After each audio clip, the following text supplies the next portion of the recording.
This is our house, which is desperately needing a pathway, but we didn't want to pay 10 grand, so we decided to make one ourselves, and it's our dream pathway, so we're going to show you exactly how you can make yours. We learned so much during this project that will save you time and money, but it wasn't until we were almost done that we learned the biggest lesson of all, which you'll see at the end.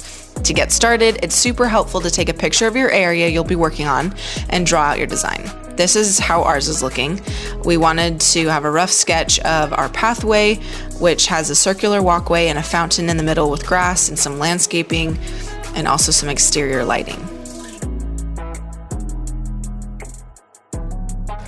We chose these cobblestone pavers from Lowe's that I would highly recommend to anybody. We did 4 in a row, which was a total of 4 feet wide. Start by getting your middle point and running landscape string the length of your pathway. You can also put string on the outside edges, which we ended up changing after a little bit.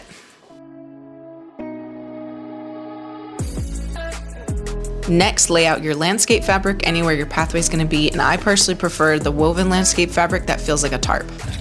Okay, so this is where our outlet is. This is where we're gonna have our fountain and where we're gonna have our flower bed. I want it to be 3 feet in diameter, which means I'm going to take the string that's tied around this pole, this little pole right here, and I'm gonna measure out 1.5 feet because in total that's gonna make 3 feet, maybe. To keep our walkway 4 feet wide, we measured 5.5 feet out from our center point to make our circle, making the total diameter of our outer circle 11 feet wide. That allows our inner circle to be 3 feet.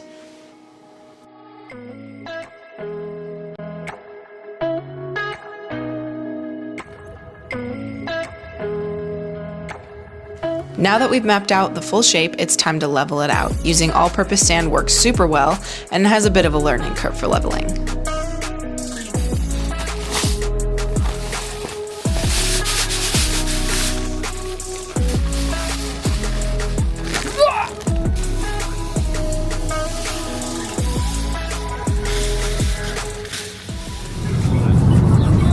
This is just phase 1 of smoothing it out. Smoothing and leveling it out we felt was the most tedious and time-consuming part. We tried this method with wood on either side and shimmying a 2x4 down on either side, but it just wasn't exactly our favorite method. What ended up working the best was getting a long level and using that as our guide, so we were always watching the center bubble.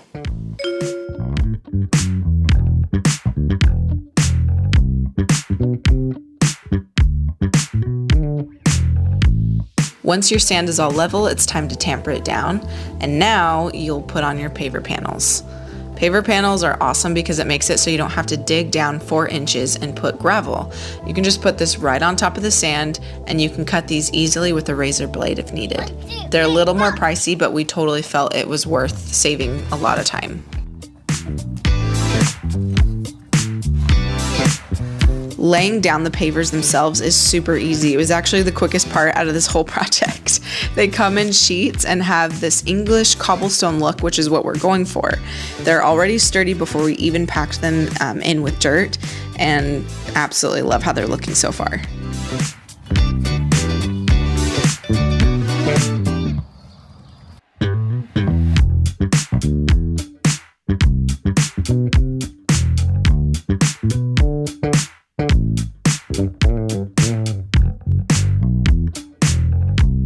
Once we got our groove, things went a lot faster, but we quickly ran out of sunlight on the first day.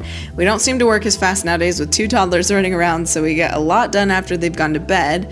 And while it's dark outside, which is about when the stress hit that we couldn't go any further because it was past time to make noise and we needed to cut some stones for the first time since we got to the curve.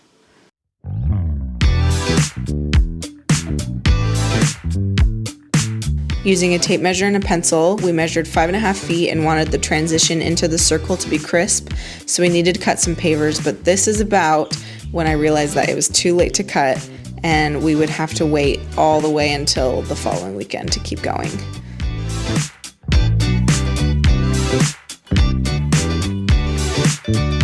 We needed to reestablish our outer border since we covered it with the paver panels, and so we just used some spray paint so we could see a lot better.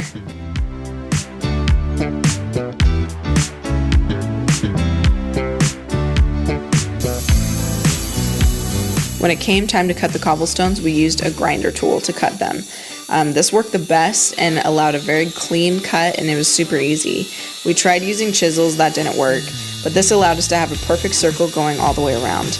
And these cobblestones can be cut into strips, which allows you to have curves or bends, and you can even cut them into individual pieces to create whatever design you'd like. They're very forgiving and super DIY friendly.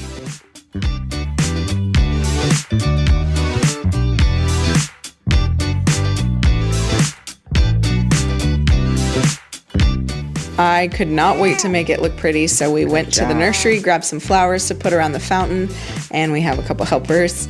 I also have a helper helping put in the edging, which we also did on the outside of all of our cobblestones and on the inside of our inner diameter circle.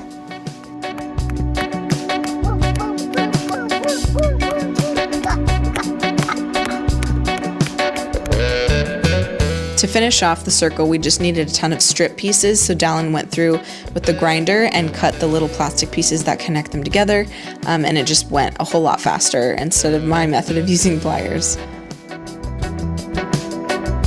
One of the biggest reasons we chose this design was so that we could go over this moat that goes through our yard that was built by the pioneers. We got a steel plate from our local steel yard for $50 and tried to get it as level as we could, and we were able to put the pavers right over it.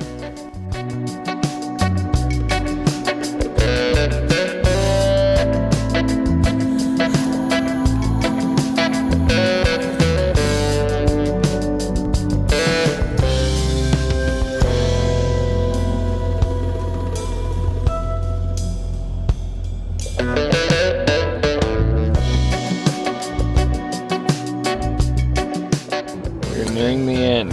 What are your thoughts? Oh, well, my first thought is I'm really excited to go. My second thought is I love it. My third thought is that we can walk over the moat, which is crazy. That's so crazy. I love it. Like, I'm sitting on the moat basically, and I have never been able to just do that. Sit on the moat. It's just been crazy. Like, the whole time we've lived here, we haven't been able to just walk over the ravine. you have to like haul up the stroller, groceries, or first world problems. Now that it's 11 p.m., time for bed. We're almost done putting the final touches on it. Well, what's been the hardest part about this final phase? We're just doing edging, which just takes a little bit of time. Making sure it's level is tricky, especially when your yard is not level at all. So we just had to redo a little section right there to get a little bit of a bump out, but it's not that big of a deal. I really like laying these pavers. I think this is a good example. You can see right here how this one sits higher than the rest of them. The bottom has a lot of concrete, so we can chisel that down and it'll lay a little flatter. So I think after this we'll just go through, find ones that are sitting a little bit higher than the rest, chisel them down, and it's just kind of the finishing touches.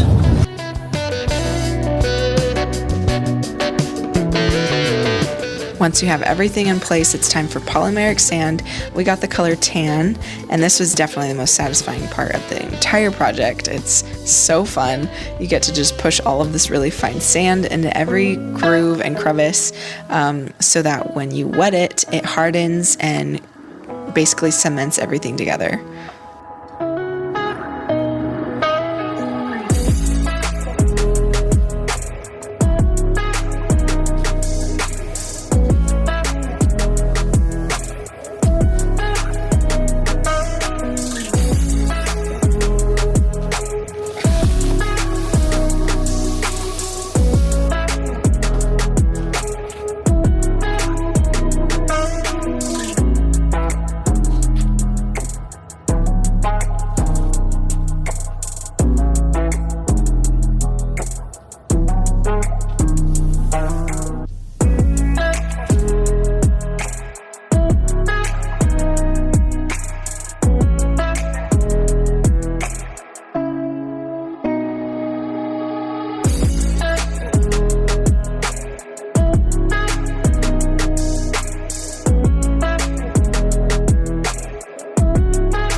After all of your sand is placed, you can rent a plate compactor, which we felt really made a difference. It basically vibrates and pushes everything down into all those grooves to make sure that sand is in everything as much as possible, and just makes everything way more sturdy.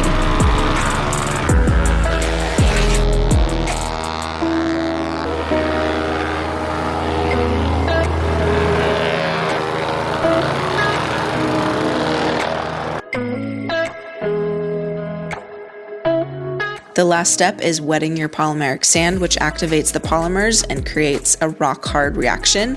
The biggest thing that we learned was to just follow the instruction on the bag, maybe do a little bit of research to make sure that you're not over reacting those polymers. So you just want to watch for bubbles. If it's bubbling, then you want to back off with the water.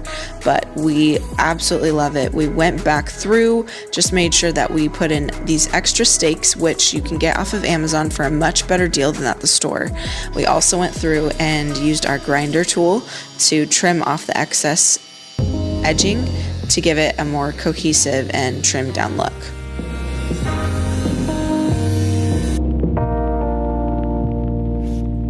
A decision that we made at the last minute was just to add these thicker pavers onto the side of the edging, just to make sure that the edging stayed in place.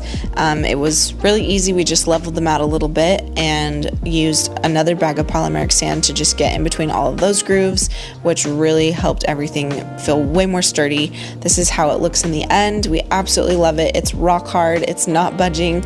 We feel so happy with it and are glad that we went the DIY route, because with the quotes we got, it was just worth putting in our own time, and we learned a lot from it. We truly love it, and if you want to see how we blended our pathway into our checkered porch, then click here.